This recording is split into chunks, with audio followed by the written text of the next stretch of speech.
But let's talk about something even more exciting and important. Bring Ronen in here, James. Let this man come and sit down. I love this guy. I had. When did we have lunch? Last year? This year. Okay, good. Always good to see him. You're ahead of the curve. He's a very, very smart man. He's got decades of experience connecting brands to young audiences. He started Student Village and is the CEO, South Africa's premier youth marketing agency. And he led the creation of the Gen Z Economy Report, which he's going to tell us about today. So you'll hear it here first, ladies and gentlemen. Although I suspect you and Bronwyn from Flux Trends discussed it on her Biz Trends show not so long ago in this very studio. Correct, but I think Bronwyn took things on the Bronwyn tangent. Yeah, she gets very academic about some of it, right? Yes, I think we're going to get real today. Okay, so I want to know, first of all, how are you? I'm really You're good. looking well. You don't change at all. Thank you. No. Well, I'm turning 50 soon. Shit. Okay, but the ice baths are helping? Makes me feel 25 inside. All right. So let's talk about this Gen Z economy report. First of all, why did you decide to do it? Because we're all fascinated by Gen Z, but who actually has the time to study these people? Yes, I think firstly, it's our business. So Okay, we need to be on the pulse of things, and so we do this kind of research every year. And being in this kind of business for over 25 years, I've always been fascinated about the human condition and how people and generations change over time. So if you think of me, I'm in that nexus of people that are between 18 and 25 years old. And for 25 years, I've been seeing cohorts come through. Right. So what have you noticed? I mean, overall, what are the big trends before we get into the Gen Z economy report? But what has changed from when we were that old? Well, if you think about it, when we were that old, the world seemed to be like a friendlier place. Things seemed to be easy. We didn't have much access to information. We had a really, I say, decentish life. Things were like kind of fun. And this cohort is really like living in a world that is on fire. So in flux and on fire. So they haven't known a really good world. And they're full of shit, though, because we were living at the end of the Cold War, for God's sake.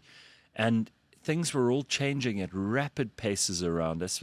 There was instability. There was a lot of chaos in the world when we were growing up. But I think we were raised in a smaller world in some ways. I don't know if it was worse.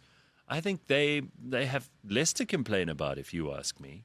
Yes, I actually look at it a different way because they're so hyper-connected that they're so connected to everything that is happening in the world. We knew what was happening kind of around us. Right. Where, say, if you're following a war, you can get an alert every 30 seconds about something that's happening in another country. Okay, that's true. That has nothing to do with you, and it keeps you in this hyper state of almost PTSD.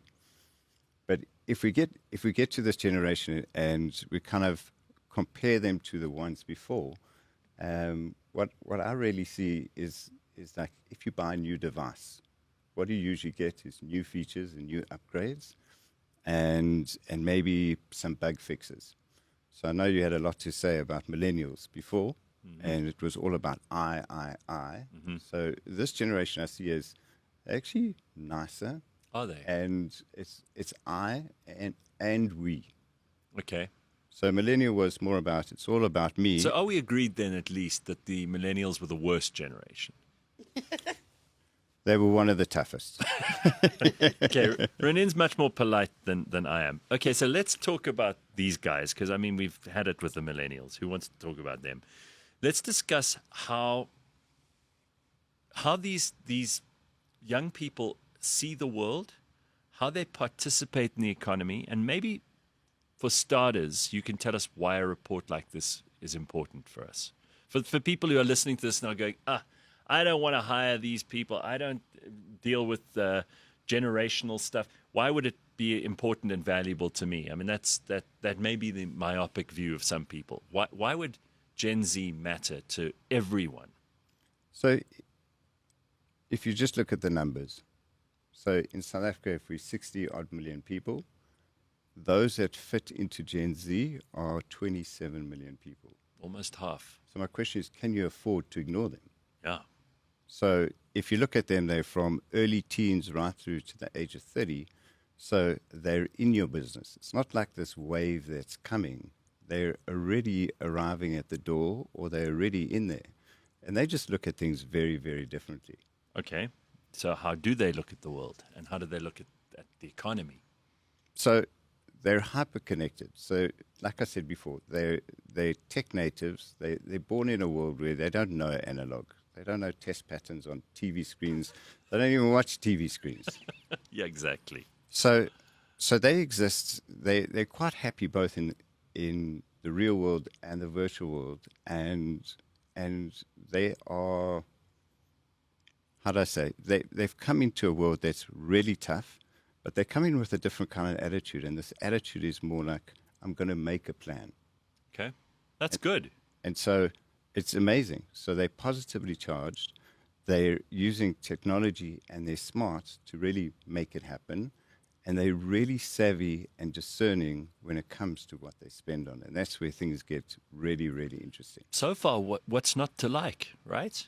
I mean, Leanne, do you feel that, because you work with a couple of Gen Z people, and obviously the survey is more empirical. Please pick that microphone up. It's so embarrassing. It's done between your tits. I've tried. It's almost an emoji. I've tried is. to, but it Just- needs Viagra. Okay, all right. Yeah. So I think the biggest things for me are picking up that Gen Z almost has a better work ethic than millennials had. And I think it might be because, and now I'm putting it together, millennials were very much I, and it might be this thing that you're saying about Gen Z being I and we and making a plan. Yeah, so if you look at this generation, they're like natural-born hustlers. Uh-huh. So they know they need to make a plan. Right. So if you look at where they're getting their money from, the highest ranked item was side hustles. Then parents, then government. And parents equals, like, it could be mothers, lovers, brothers. You know, it's a whole chain of people that you know. And then government and grants and stuff like that. So one is the nature of Gen Zs are changing. So even if you go to universities, so if you think about when you went to universities, potentially it was seen as a place of privilege, and you needed lots of money to be there. But now most students are funded by the government. So the nature of what universities even look like these days is very different. So what you're seeing is, in terms of the generation that's making things happen, is that they're just taking things into their own hands. And it's kind of like I look at the parable of the boom gate. So the other day I went to Mill Park Hospital, came out, and there's a guy at the boom with a parking ticket. When was the last time you went to a place that had a boom? With an guy actual, at the boom, yeah. it says 12 Rand, and then you get into this. I'll tell you where the only other place I've been to that's like that is the SABC. Yeah. and then he says 12 Rand, and you've got 50, and I don't have change. Yeah, And then you get into right. that whole thing. What a nightmare. So that's like 1.0. Then you go down the road to a shopping center, and there's now a machine, and you feed the machine. That could be the next generation. Right. And now when you go to Santon and You have an app on your phone Yeah. that puts it up automatically. Yeah. And that's how I see the iterations of how these generations are happening. Are they working harder? If I was a company, I'd be very worried about this generation coming in. For a simple reason is that they see their side hustle as their passion. Right. They're wanting it to get steam. So they actually want their side hustle to be the gig. So if you're their boss, they are only doing what they have to get paid. Exactly. So that's Right. their hedge, and that's their security, and they want to make sure as their side hustle gets steam, they're out of there. Okay. How are things like banking and retail and telecoms changing with the Gen Z approach? So a good question is this generation loyal? No. No. Not by design, but maybe by convenience. So of the people we surveyed, 99% people say they have loyalty cards, and multiple loyalty cards. How many? Which are all loaded on their phone, obviously. Yeah. How many of them said, are they loyal? 0.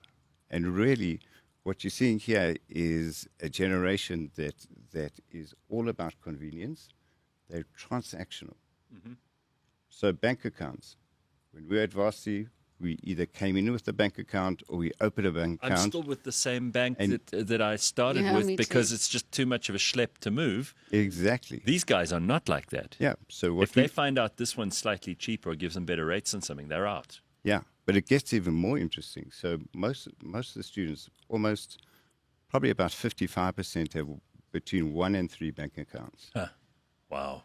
which is interesting. Like if you look deeper, like on the one side they're saying, well, if I'm getting money from my sponsor, they're using that bank, so I want a direct transfer, so I want it that way, and I get it directly. And if they're getting multiple income sources, so they want multiple bank accounts, they also say it's a hedge against crime. So people can't steal from just I'm spreading my eggs. Oh, That's the wow. main thing. Okay. And then the other interesting thing is we see, even though they've got 3 bank accounts, 80% of them are still using cash. So now you have tech natives. Wow.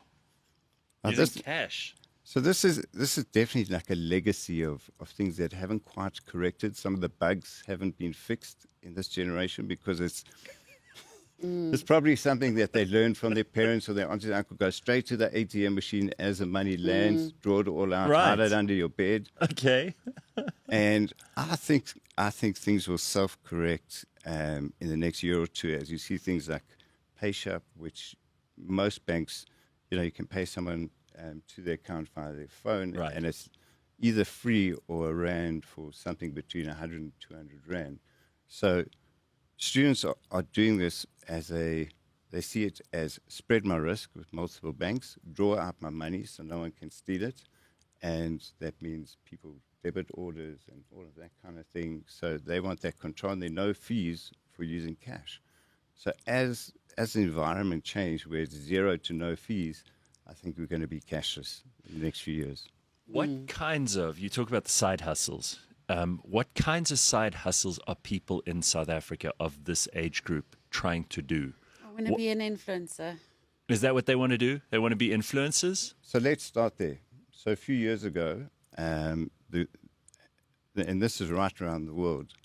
Well, since I've been in for 25 years in this business, every year, every graduate recruiter and around the world, every association surveys hundreds of companies. And what's the top company that people want to work for around the world? Yes. Company to work for. Is it one of the big Silicon Is Valley it- companies? Is it is it Google? Google or Correct. Yeah. Does Google hire that many interns? And just by the way, I've been to Google. I think you have too. It's I work on the floor beneath them. okay. No, but I mean the one in America, Oh. the proper head office, right? Palo Alto. Yeah. I've seen it. It's like any other office. I hate to break it to you, but they may have a couple of bean bags in fancy colors. They might have little booths that you can go in to have a 20-minute power nap. They might have more on the restaurant menu where you go every day for lunch, but it's pretty much like every other office. And so what's interesting is in people's minds, they managed to capture this attention where this is the destination you want to work at. In South Africa, I don't think they have a grad program, but for many years, Google was ranked number 1. And over the last few years, influencer went up into the top 3. So what they're basically saying is, I don't want to work for a company, I want to work for me. That's a big difference between them and the millennials, right? Yeah. Okay. And so what we've seen over time is that, and this comes through in our research hugely, and this is where brands need to pay attention, is that they spend so much on their personal identity. So how they appear is they're projecting the best version of themselves online.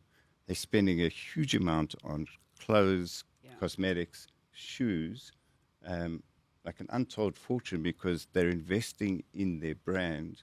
Their brand is themselves, and how they look and how they appear grows their following, grows their influence, and will open doors. So that's one kind of hustle.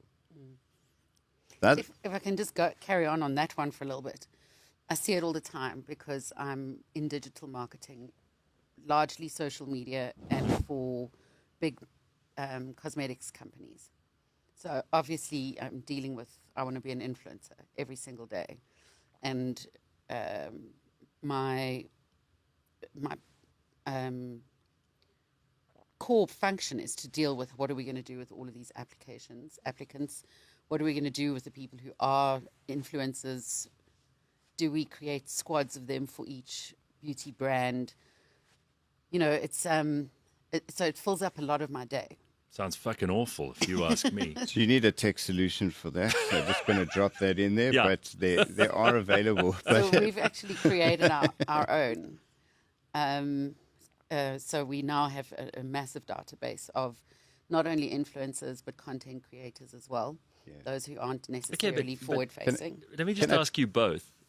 If everybody is trying to be an influencer, who the fuck are they influencing? That's so. What Right. what I wanted to say is, an influencer in our minds as Gen X or millennial is, oh, that person is a football player or a soap opera star, or they're a radio presenter, and through that they've garnered followers, and now they are influencers. I want to be an influencer is a weird question in my head. You're supposed to first build yourself up and then you can be an influencer. They've twigged onto that now. And so that's what they're doing. They're literally building these characters of themselves, not because they were humanitarians or football players. They're just becoming an influencer. yeah, so I think the old way of Or looking like fake it till you make it? Yes. Kind of. Yeah. Okay. Yeah. the old way of looking at influencing is you become a superstar in something, and Yeah. And because of then- that you have influence and resonance. Exactly. Right now, it's all about these small tribes, right? They work together as well. So you build up these nano and micro influencer networks, and each of them might have a smaller audience, but the key difference. But does it have durability? I mean, this is where I'm curious because obviously the data's not all in on this. We're entering a new era, and I like the way you both describe and define this stuff to me. But I wonder about how substantial it is. Because, sure, you can influence and do some work for a brand over a period of like a few months and maybe drive some results. But because your network is small and because you don't have a whole lot of substance, you're faking it till you make it. You're also becoming. Doesn't it run out You're after also a short becoming while? a brand slut, But right? you're becoming a brand slut, but you also there isn't a lot of fuel in the tank for this to become a proper job for the rest of the decade. You Like would you're going to have think. to find other things to do. I'm gonna answer this in a totally different way. So this is what I see. Call it from the back end. What we're seeing is people with anywhere from 10 to 50,000 followers, and the big thing you've got to crack with Gen Z is trust. And so, in our research, Gen Z will trust 2/3 either their family, their friends, or people they know of influence, Okay. and only 30% celeb endorse. Right. So they're seeing that the brand sluts are the celebs in their eyes, Oh, wow. and people they know or one degree away from are people they trust. And what we're seeing when we work with brands and we go to these micro nano influencers, it's not like 10 years ago you said, I've got this alcohol brand, would you like to work with it? The answer would be yes, like a month ago.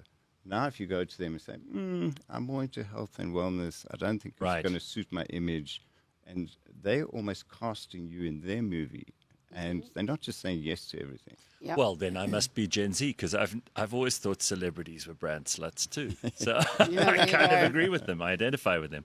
Okay, so here's something interesting from Dirk. He says, our employee contracts allow employees to side hustle as long as their KPIs are met. We've had to incorporate this because of Gen Z. So it's already happening in companies, Yeah. which is interesting. They would fix the problems faster than sleepy old politicians, says Pumlani. Probably a good idea too. I've noticed they do work in groups, says Homotso. They work They in do. groups. They do work in groups. Oh, you'll see Okay. if you have a big event, for instance, a launch event that you've invited certain influencers to. Right. not only do they pitch up in their groups physically and know each other, but online they provide support to each other in their groups. Yeah, it's like this hive mentality where they echolocate each other. Yeah. You know, the one thing when you bring up companies that I would be really careful about if I was a business owner is that there are two key things that drive this generation. One is authenticity. I want to be free to be me, and I want to be able to express it. That doesn't really get in the way of how I arrive at work, unless it's the way I want to dress or the way I want to be or identify. But the big thing is flexibility. Flexibility is everything, not in just the future of work. So they're thinking, why would you want me to come here from 8 to 5 where I could run my world from the couch? Yeah. Now, this is the leftovers from the millennials where they were whining about that. But these guys actually don't want to be there. And okay, but Ronen, I mean, you run a business, number of businesses. Leanne is in charge of all these influencers, for example, in her company. I've got this business to run. We've all got stuff to do. And the reality is authenticity and being able to be your authentic self is also an earned privilege. Like, you have to be there for a while before you can start deciding that you will and won't do certain things and that you are and aren't certain things. And same with the flexibility. You want flexibility, you want authenticity, but sometimes we're actually just looking for someone to fill a job. And maybe you're not it, then someone else will be, so you miss your opportunity. And we all, even me, I think I've been fairly authentic my whole life. There were times where I had to do what needed to be done, and it had nothing to do with what I wanted. absolutely. So if you see this generation as helping the world to rewire into different ways, even your comment there suggests that you and I come from another world. Yeah, we do. Because realistic fucking world. Yeah. And the old man's back. He's stepping in, he's creeping in. Okay, let's tell grumpy old man something. So in terms of the flexibility is like, they're thinking like, why should I be there the whole day? And I kind of get that. Yeah. And I'm sympathetic to that. Yeah, I don't want to clock watch when I'm finished. It's just that I know for a fact that someone who says to me, no, I don't need to be on your clock all the time, I guarantee you they're not at home working. Okay, because and they will say to themselves, I can be responsible, and I'm very organized and disciplined, and I can make this happen. And then they wake up at 10. I hear you. You know, you said you would message me at 8:30 this morning, Gen Z kid. Where the fuck's my message? Oh, no, I only woke up at 10. Okay, well, this work from home thing's not working, is it? Yeah. And, well, I think it's side hustle day. Work from home. And what I'm also seeing is, you know, we come from a world where mastery was really recognized as a thing. So deepen your knowledge on a subject and your experience. Are they more generalists? Yeah, what I'm seeing with this generation, they want a tick box. I can do this. Okay, find me another challenge. Find me another challenge. They're not trying to necessarily deepen their craft, and I think that's something we need to teach them, because they said like a game. Okay, I want to go to the next level. I can do this. Right. Tick. I can make a sale. Let me go to the next one. Tick. 100%. I'm seeing that. Enjoying checklists, getting through things quickly. Just give me a challenge, or I'm bored. Give me a challenge. Okay, so what can I do next? Let's give them some credit now, because we've moaned a little bit, but I think it's also worth. There are definitely green shoots with Gen Z. I mean, the positivity thing is something that you both indicated at. I believe they're saving money instead of 100%. Just spending money. You know, it's been very consumer driven in the past couple of generations. I think these guys are actually putting away a lot of what they bring in. Yeah. So now I'm going to blend in a few of the answers. So if I had to say that basics are the new luxuries, because the rise of food prices and the cost of living, they're spending almost $2,500 a month on groceries. Now, if you're earning somewhere between $3,500 and $5,000 a month, you're spending most of your money on groceries. Obviously, every month's different, so they're fickle. So if they want to put their money somewhere or do something, or go to a festival or travel, you know, they'll just eat less, or they'll make up in other parts. So South Africans are notoriously bad savers, as you know. So if they're only earning between 4 and 5 grand a month and they're saving 1,800, you've got to ask, well, what are they saving on and why? What's created this behavior? So one is they're credit averse because they've seen their families and friends burn with credit. So 5 years ago, we would have been talking how badly everyone's been burnt by credit and credit lenders and all of that are irresponsible. They're now using buy now, pay later. They don't. Only 16% have credit cards, which is a massive change. That's interesting, huh? Massive change. The rest are on debit cards and obviously drawing cash. But we're seeing them behave very differently. So back to the side hustles. They're seeing betting apps as a side hustle. 30% are investing in cryptos, and they think they're because so they're credit shy, but they're okay with a bit of risk. Okay, that's very interesting. Are these people starting their own thing? When you say side hustles, what stuff really interests them aside from the influencer stuff? You mentioned the betting things. What kind of part of the economy do they want to occupy? What's the exciting, sexy stuff for them? Is business exciting for them? Definitely. So to start off, you always see the usual. So I've been a judge on some entrepreneurial competitions. So the first entries that come in, like you would get influencers, how do you sift them out? When you get like MH Holdings and underneath there's a cleaning company or a security company, this is the birth of tenderpreneurs. Then you have the comrades in the SRC who's actually funding it, and that's the old school, right? Right.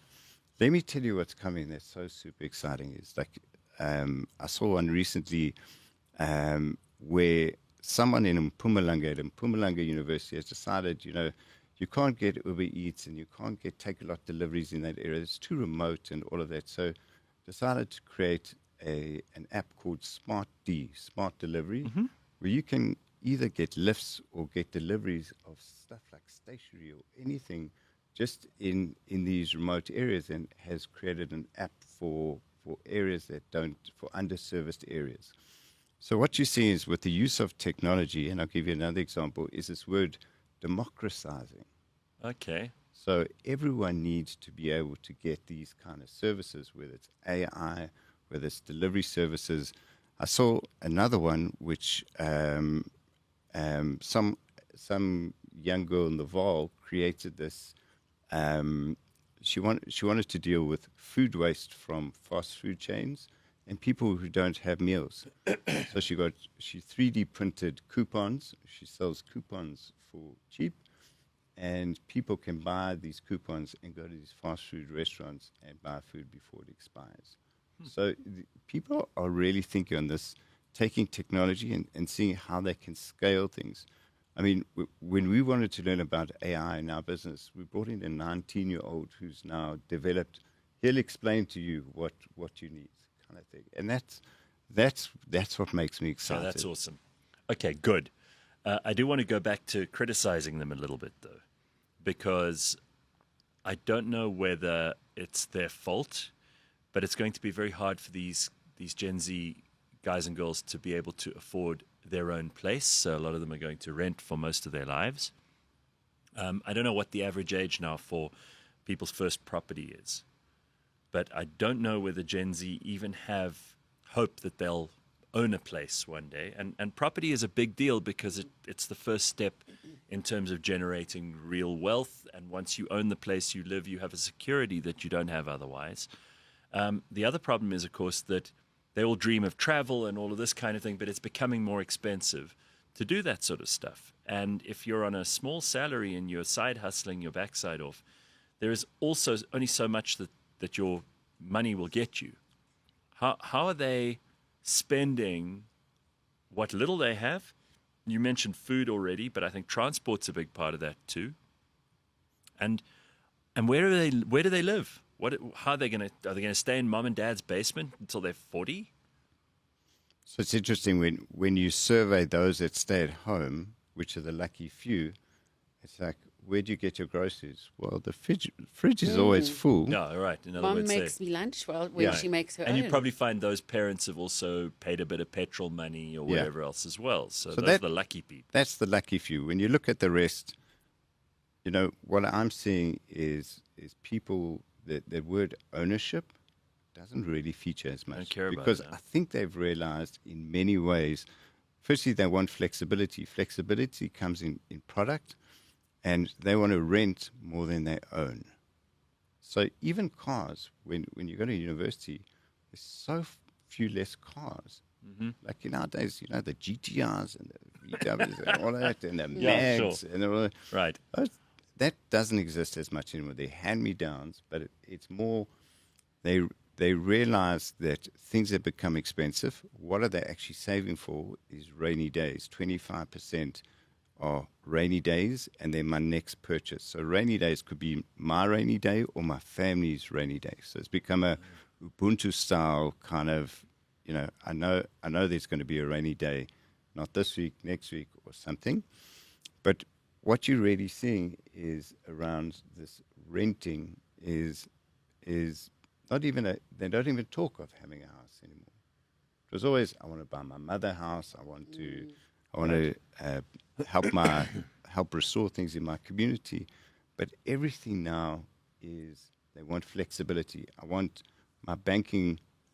I want flexibility in my banking product, in my telco products. I don't want to sign a contract. I just want. That's why they also have. It's become a Tinder economy where you've got multiple partners. So I've got this guy for data, this one for this one for social. I want choice. I want flexibility, and I'm loyal as long as it suits me, not you. I'm loyal by convenience, not by design. I think this is fascinating. I mean, I don't think that it's going to be an easy transition for the market the way that it is now, or for the market that the Gen Z guys and girls want, because they're quite different things. And I think there's still a lot of old school thinking being applied to fairly new school ways of dealing with stuff. I don't know what's going to win, but I kind of like the sound of the Gen Z crew. I think they sound a lot more switched on. They sound like they've got very distinct priorities and clear lines, and they're going to get their way. Even if it's only because there are more of them. Yeah, there's more of them. And also remember, they were raised predominantly by Gen X. Yeah. Yeah. Which makes them very scary. So if they've been raised by a Gen Xer, then I have a lot of faith. Shade says half of Gen Z don't even know how to start a car. Well, probably because they don't need to. The construction mafia is now even a threat to small general contractors in the private sector in areas outside the metros. Okay, but that's not what we're talking about, Jody. I mean, I'm wearing white socks today. Fucking exciting concept, but it's not what we're talking about. I really have to train these. I sometimes think our audience is so clever, and sometimes I think they're so stupid. And then, when I'm thinking they're clever, Jody comes and ruins it with a comment like that. Dirk says the situation in Australia might be slightly different. You're already getting priced out of the property market at a young age, regardless of how you wanted to maybe invest in things. Yeah. That's interesting. So in South Africa, what are the things they care about outside of the economy? Are they hugely into politics? Are they hugely into religion? Are they hugely into family? Are they hugely into going out and drinking? I mean, I've heard interesting things about how they don't really drink or do drugs. They want to be healthy. So there's been this huge shift in terms of wellness. Remember, they're the generation that sort of outed mental health. Mm-hmm. So they became very comfortable about talking about mental health and mental health issues. I think they've also taken things a bit too far. So with the internet, like they now wear their labels. I'm anxious, I'm depressed, I'm this, I'm OCD. Yeah. So it's almost like I'm on these 7 different medicines, so don't contact me before 10 o'clock at night. Yeah. So they kind of label their mental health issues just like pronouns, and but it's been very good because now we can talk about these things. What we're seeing in terms of the social sphere is how they they're very social, so they're very family orientated and friends orientated. They don't spend enough time together because they're locked on their screens for so long. Is their virtual self almost more important than their real self? Yeah, so for them it's so fluid. For us it's like still separate. For them it's so fluid, and they don't realize mental health is such a big issue, but they don't realize what they're feeding their mind. By being online the whole time. Yeah, so they're feeding their bodies better. And you know, like Woolies is seen as a payday treat, and how they appear. So they'll go to a shopping center or fancy restaurants once a month or twice a month to look good, have some new content. To impress strangers. Yes. And the same is when they go out, is that they are generally drinking less. They'll drink much cheaper at home when no one's looking. So is it because they can't afford it? This is not necessarily because they don't want to drink. It's a bit of both. Yeah. Oh, okay. So they are tending towards the healthier side of the alcohol market, so the light beers and all of that. But what we're seeing is very interesting, and you might know from your influencer space is payday weekend is when they literally blow 80% of what they have, and they will go literally spastic. And when it like comes a mine to worker on payday. yeah, and when they've learned from the best, and when it comes to things like popping bottles, they're now renting bottles. Oh, okay. Well, No, you don't have to drink. You know, if it's not really going that well, you rent. You take the pictures. You pretend it's all going well. Then return the bottles and go home, because it must be it's all so for self-defeating. Can you imagine the feeling of getting back in the Uber after you've pretended to have a big night out with your friends and you've rented a bottle of champagne that costs 4,000 Rand, but you didn't open it, and then you get back in the Uber, sober as a judge, And go alone. back to your shitty life. How depressing. Yeah. No, I'm so glad I'm not in Gen Z. Actually, I've changed my mind. They were doing really well for a minute there. Now that's just shit. Oh, that's horrible. That's super interesting. So, lots of people in here saying that you're teaching them all kinds of things. I find them to be selfish at times, says Khomotso. Well, that's probably that individuality, the authenticity, the flexibility. Yeah, and they're unapologetic about their views. They're unapologetic about them being themselves. Yeah. So, yeah. So it's I and we. First me and we. And let's also be fair that when you're at that age, if you're under the age of 25, where the majority of this age group is, you do only think of yourself because that's all there is for you to think about. After that, maybe family and friends, and then beyond that, other groups of Boyfriends people. and girlfriends and partners is And that's normal. So let's not regard them as being particularly evil or good.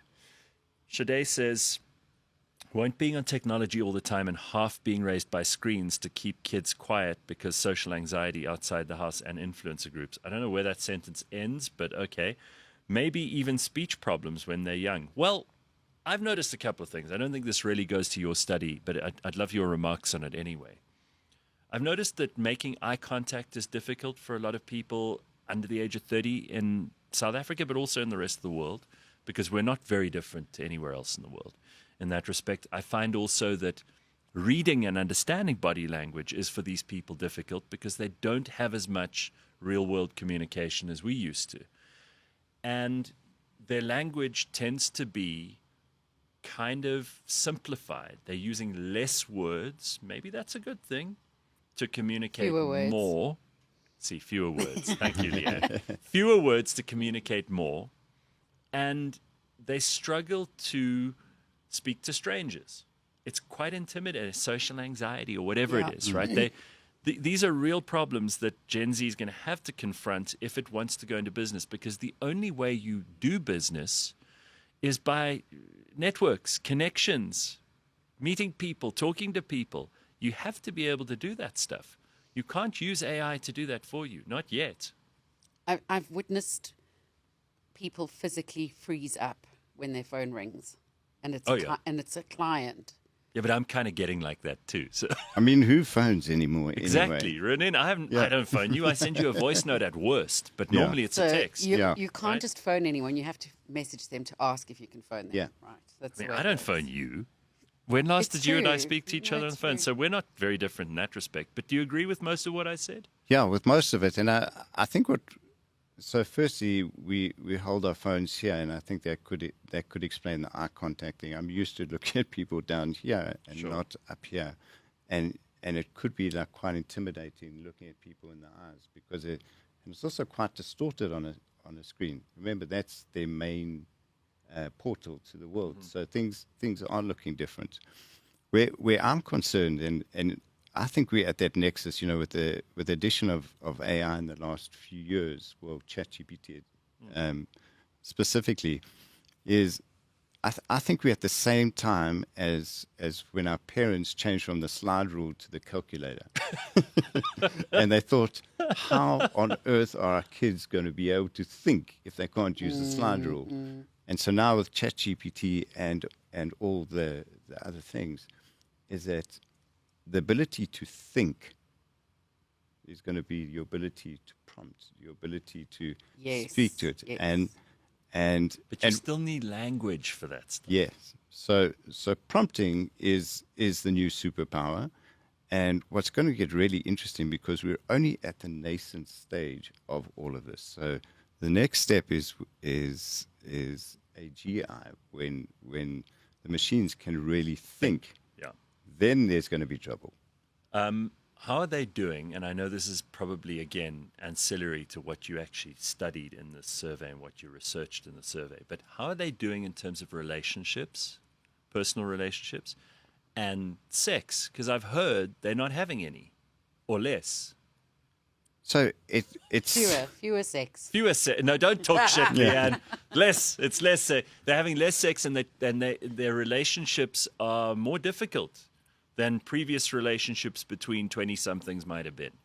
Yeah, so it was out of scope of this study. But, Yeah, sure. But I can tell you maybe that's why there aren't any emoji on what we were talking about earlier, because they talk about it. They're on OnlyFans. They're watching plenty porn, but I think that's making them a little anxious, and they're not having as much as they're not as sociable creatures as maybe we were. So what's it all for, you pathetic wah? Come on. Like, what is that all about? So Honestly. What's Yeah. the point? I mean, what's the point of going out, for example, with someone you're interested in, and you're renting a bottle and you're going home to not have sex? I mean, it just sounds like the most awful, dystopian, ugly situation imaginable. And you're clearly not having fun because you're on your phone the whole time, so you're not even talking to the people that you're with. Sounds bad. I think we've got to find a good balance here, Ronen. I don't know Yeah. what it is. I'm not saying that everything we did was right back in the day, because I think some of it was lame as fuck. And I think there's so much that the phone brings to our lives that's valuable. I mean, I pay for everything on it. I Uber everywhere. I order stuff. I do whatever I can and need to from a social point of view on there as well, and work. And I love it. So I'm not like some Luddite, but I really think there's a bit of the real world that has to come into your life. You have to do physical things around actual humans. And the best moments, if I think about, anything, and I've got friends who are in their 20s and friends who are in their 90s. And the best things are when you're together sharing things, I think sharing stories, experiences. That's the kind of stuff everybody should be doing. Can't do that on a screen. Yeah, I think what we're learning after the COVID pandemic is that the real pandemic, or the long tail, is loneliness. Oh, hell yeah. So here we're living in a world that is so hyper-connected, but we've never felt so lonely. Hell yeah. And so the antidote is actually what you were speaking about earlier, is just looking people in the eyes, and warm-blooded connection and switching off from the virtual world is what really creates this meaning and this connection. And it's the oxytocin moments. So before you go, because we've got like a minute left, Khomotso says, I wonder if Gen Alpha, that's the next one, right? Yeah. That's the next group, is going to annoy Gen Z. Of course they will. Of course they will. We'll all annoy each other. I mean, They already are. Our parents were annoyed by us. We'll annoy the next generation. They'll annoy the one after that. So what do we have on them? Because they're starting to become more and more voluble, loud, obvious, present. Well, Huh? just think, this is going to worry you because they'll be the children of millennials and the older Gen Z. So basically what you're going to Basically get, a fuck up. it's like the pendulum that Yeah. swings. So you're going to get what my advice is to everyone, get used to Gen Z, because Gen Alpha is going to be a more intensified version of Gen Z. Enjoy Gen Z while they last. Yeah, this is your practice. Wow. This is Gen Z, I welcome you with open arms. I'm just terrified of Gen Alpha now. Holy shit. Ronen, I love what you're doing. I think this is so great. Don't forget, you can also watch what Bronwyn does with us, which is Biz Trends, also here on the Real Network. And Student Village going well? yeah. You great. guys are still the best and the biggest. You know more about these people than anyone else. Thankfully. And you do it better. It's fantastic. Thank you. No, well done. Thank you. Lovely to see you, dude. All right, we'll be back on Wednesday at 6 a.m. bright and early. Enjoy that while it lasts. I'm still working on getting this show down to one a week. It's coming, so just prepare yourself, all right? Don't be surprised when I announce it suddenly. It's going to happen. Get ready. There we go. On that happy note, enjoy your Monday.